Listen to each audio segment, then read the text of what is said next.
ವ್ಯಾಸಪ್ರೇರಿತರಾಗಿ ಪರೀಕ್ಷಿತ ರಾಜನನ್ನು ಉದ್ಧಾರ ಮಾಡಬೇಕು. ಆ ಋಷಿಗಳ ಕೊರಳಿಗೆ ಹಾವು ಹಾಕಿದ್ದಾನೆ. 33 ಕೋಟಿ ದೇವತೆಗಳಿಗೆ ಅಪಚಾರ ಮಾಡಿದ ಮಹಾಪಾತಕ ಬಂದಿದೆ, ಅದನ್ನು ತೊಳಿಬೇಕು.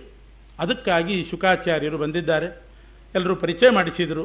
ಶುಕಮುನಿಗಳನ್ನು ಕೂಡಿಸಿ ತನ್ನ ಪರಿಸ್ಥಿತಿ ಹೇಳಿಕೊಂಡ, ಹೀಗಾಗಿದೆ, ನಾನು ಏನು ಮಾಡಬೇಕು? 7 ದಿವಸ ಕಾಲಾವಕಾಶ ಇದೆ. 7 ದಿವಸದಲ್ಲಿ ನಾನು ಯತ್ ಸ್ಮರ್ತವ್ಯಂ, ಏನು ಸ್ಮರಣೆ ಮಾಡಬೇಕು, ಏನು ಭಜನೆ ಮಾಡಬೇಕು ಹೇಳಿ ಅಂತ ಕೇಳಿದಾಗ ಶುಕಾಚಾರ್ಯ ಹೇಳ್ತಾರೆ, 7 ದಿವಸನಾದರೂ ನಿನಗೆ ಆಯುಷ್ಯ ಇದೆಯಲ್ಲ, ಉಪಕಲ್ಪಯ ತತ್ಸರ್ವಂ, ಆ 7 ದಿವಸದಲ್ಲಿ ನೀನು ಭಾಗವತ ಶ್ರವಣ ಮಾಡು.